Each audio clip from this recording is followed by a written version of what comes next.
בואו ננסה להתבונן ביחד על העולם שלנו.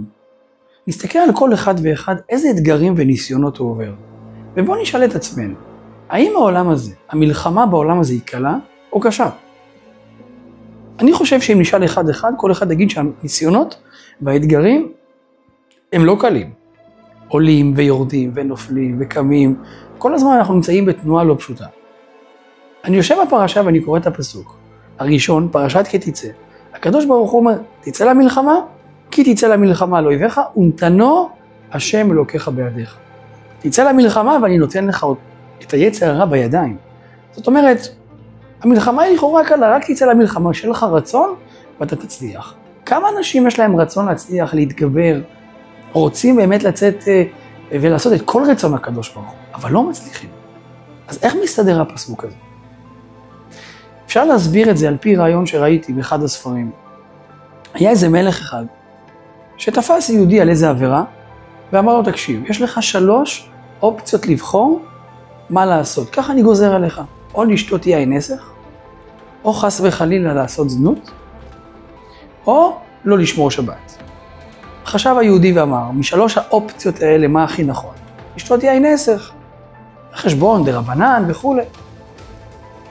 אבל הוא לא ידע שהיין הזה, שהוא ילך וישתה, זה ילך ויביא אותו לשאר העבירות.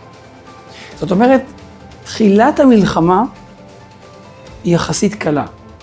אבל אם אתה בהתחלה, בתחילת המלחמה לא היית בפוקוס נכון, אתה לא ידעת להישמר ולהילחם בצורה נכונה, כשאתה נכנס כבר לתוך המלחמה, באמצע כבר נהיה מאוד קשה.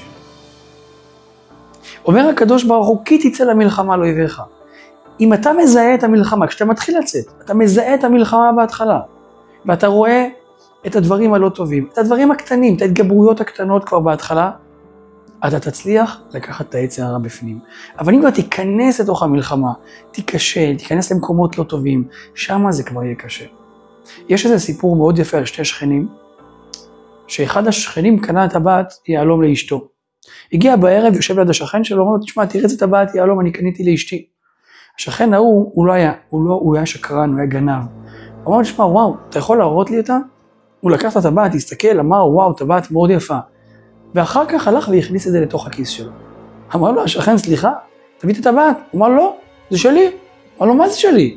אני הבאתי לך את זה עכשיו להסתכל. בקיצור, רבו, מלחמה, בלגן. הלך, אמר לו, אני לוקח אותך לדין תורה. אמר לו, בסדר, אני מוכן לבוא לדין תורה.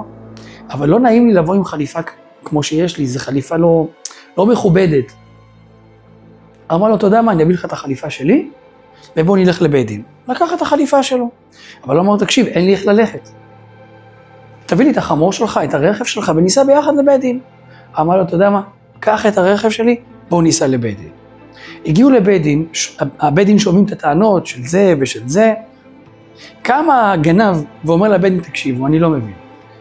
אני רוצה לספר לכם את הסיפור, ואני אוכיח לכם שהבן אדם שנמצא מולי, הוא בן אדם לא נורמלי. הוא סתם מעליל על העלילות, למה? תסתכלו, תגיד לי, הטבעת שלך? בטח שהיא שלי. המעיל שלי שלך? בטח שלי.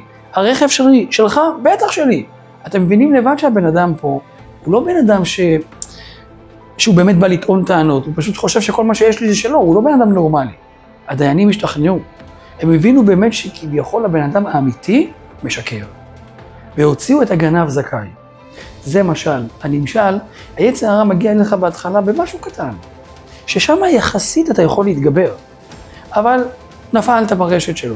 אחרי שנפלת ברשת שלו, הוא כבר ייקח לך את המייל, הוא כבר ייקח לך את האוטו.